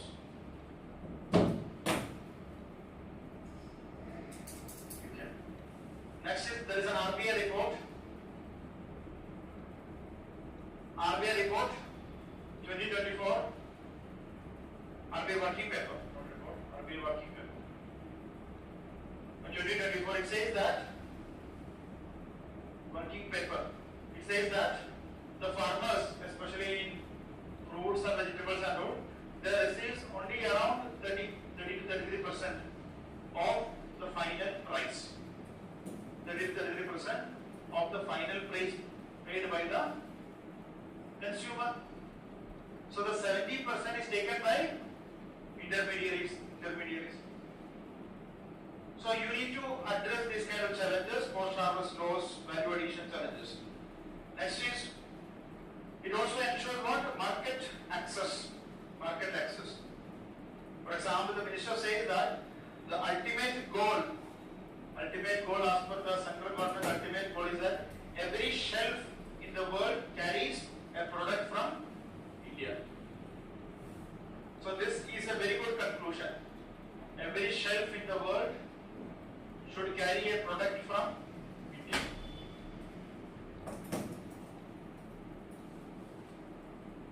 Now you can quote the minister and you can conclude your answer. Every shelf in the world should carry a product from India. Okay, so that is another important. So these kind of initiatives, global engagement, innovation, 5,000 innovation startups, all these things. Now we can sum up the farm to fork value chain through a diagram that is agriculture or cultivation. That is given in your handout also. Agriculture or cultivation, that is the first level. Second is agri-logistics. Third is food processing industries. This is going to wholesaler or distributor. From this through two channels. One is food service and another one is retail. It is leading to reaching to consumer. This is farm to fork. So farm to fork. So first is what? Cultivation.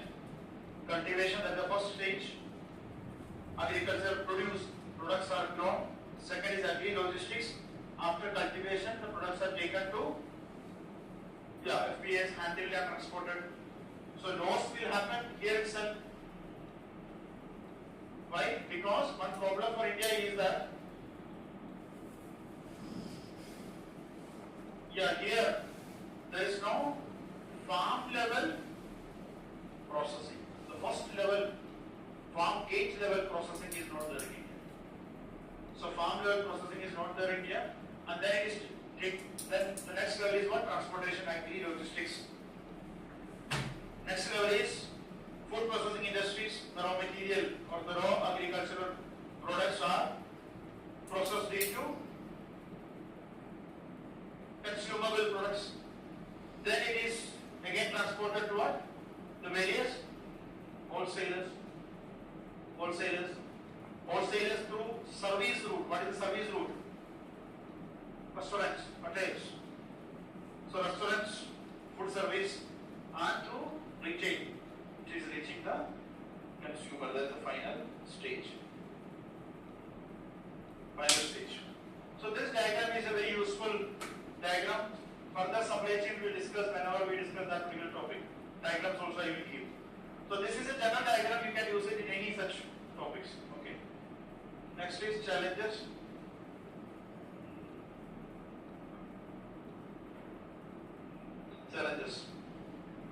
So first one is what? First one is the agricultural or structural challenges.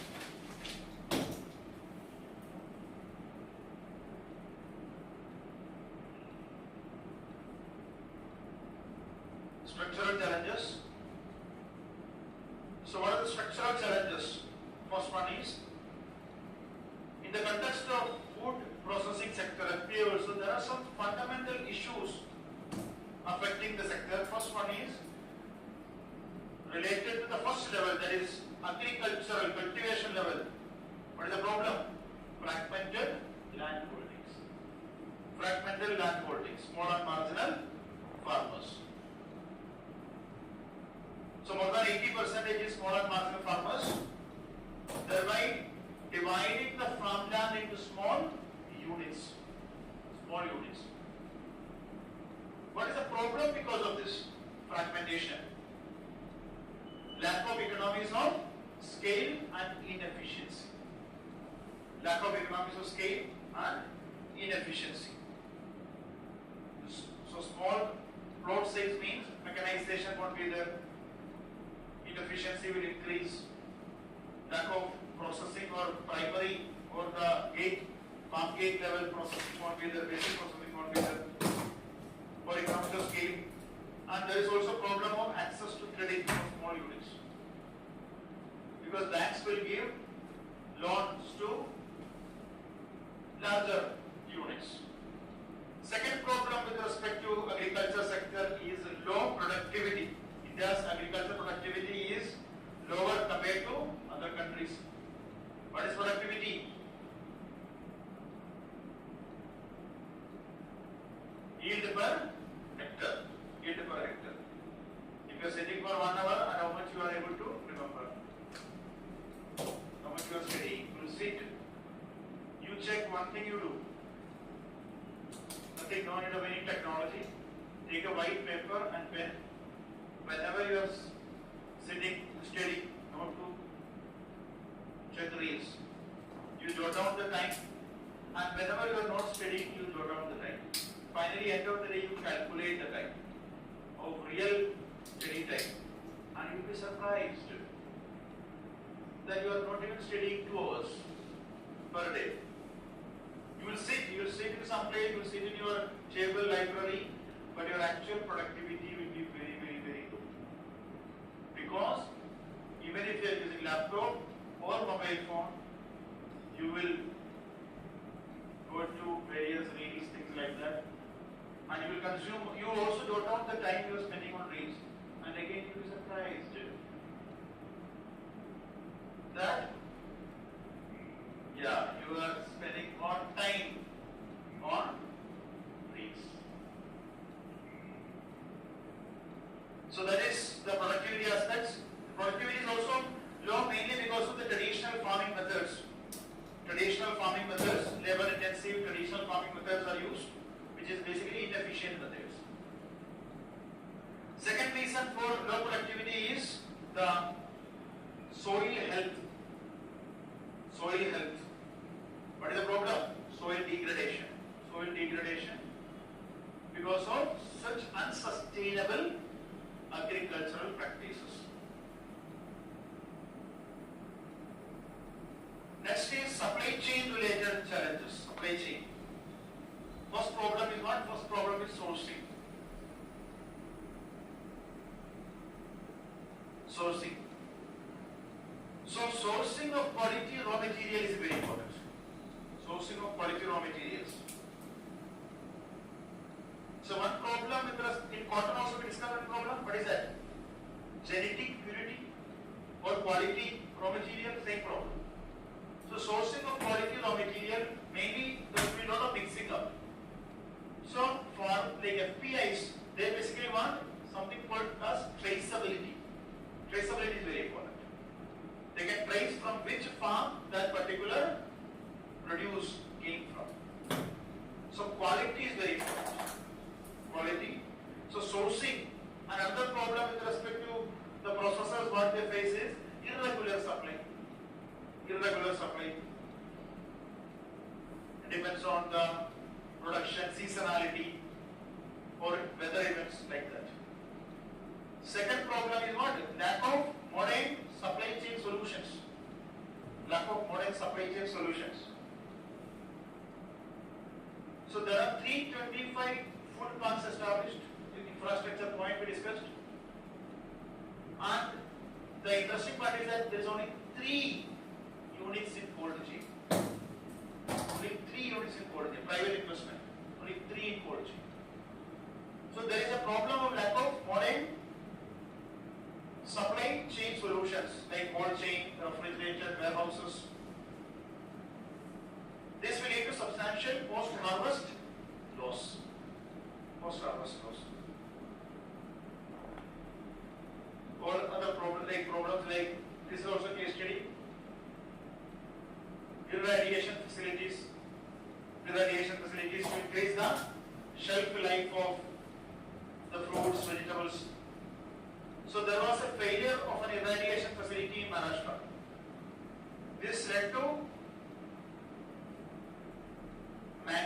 this affected the mango exports. Irradiation facility in Maharashtra, so mangoes were exported and all the consignment were sent back by US. Because of this failure of irradiation facility. So such facilities are required to increase the shelf life. Such facilities are required.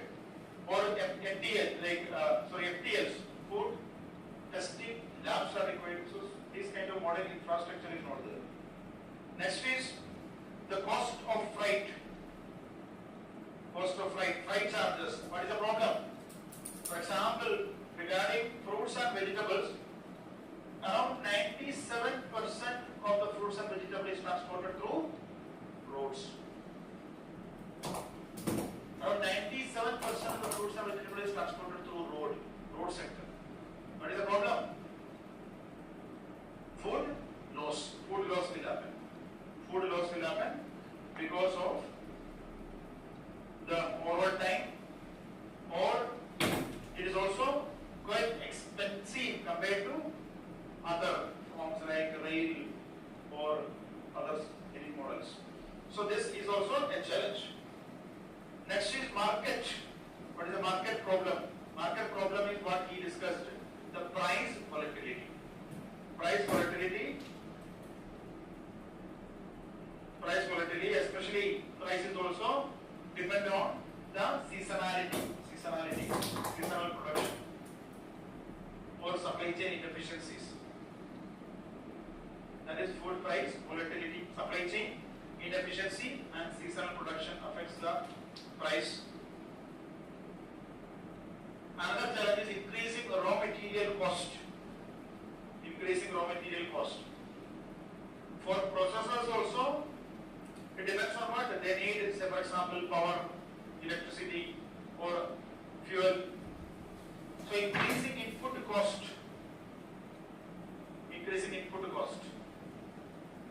So what is the problem? Cost of input is increasing. Then what is the result? The competitiveness will reduce. They will get less market or less demand, low demand.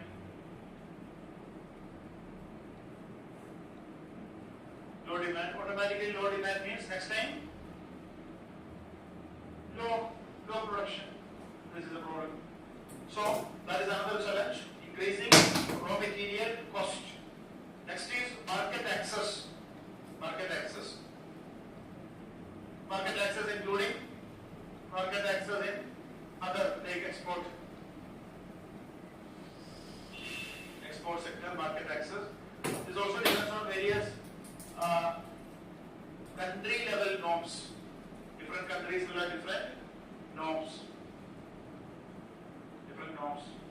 For example, there is a program called as SPS. What is that? Sanitary and phytosanitary measures. So citing sanitary and phytosanitary measures, some countries, especially European countries, they will reject our consignments.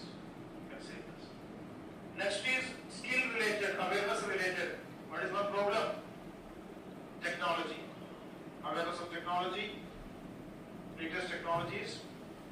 Similarly, awareness of consumer preferences.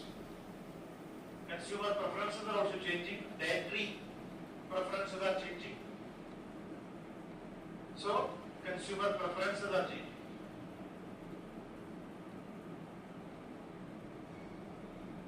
See, more and more people are now looking for organic foods. But if still farmers are growing the old traditional things, there will be less demand, less processing demand also. Next is environmental challenge. What is the problem? Unpredictable weather, extreme weather events affecting the production, thereby affecting the process. Extreme weather events affecting the production and thereby affecting the process.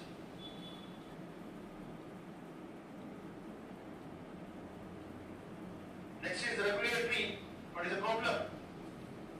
Ministry is saying that there is an improvement in ease of doing business, but still there is a problem of doing business in India, especially because of complex laws. This is called as economic survey used with the term regulatory cholesterol. Regulatory cholesterol. So that is another challenge. Regulatory cholesterol, ease of doing business. For export country norms, there is another challenge. Rejection of consignments.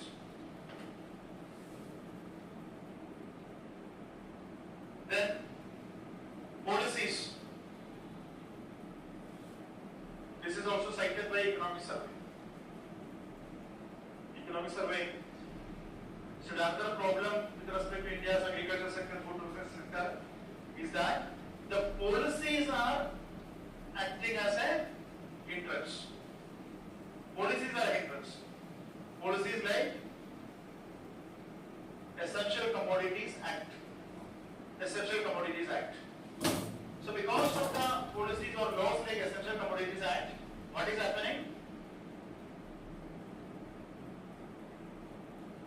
Private sector is not setting up warehouses, cold chain storage.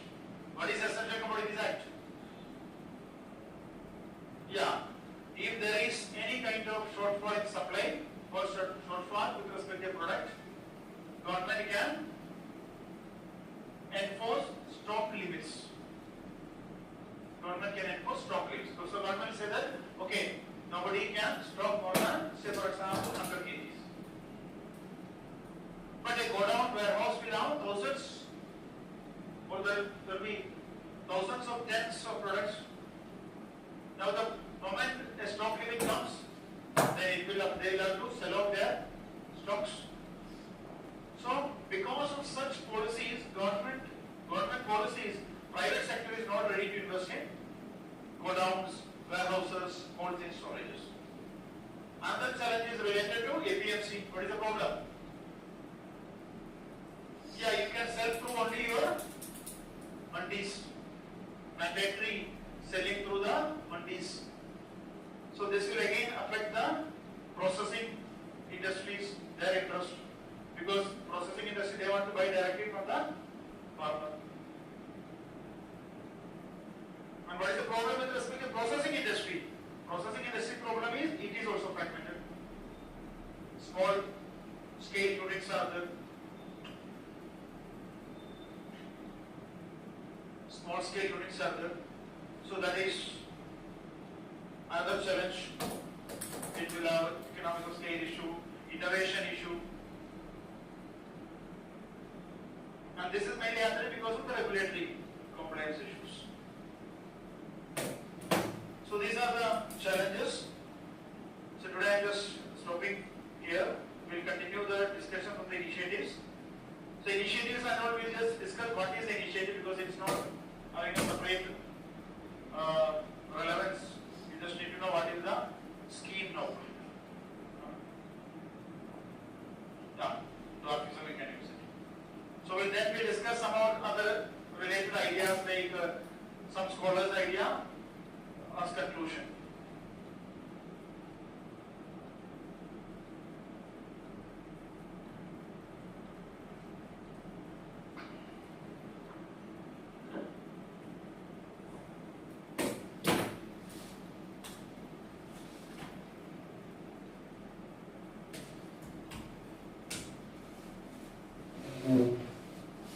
Mm.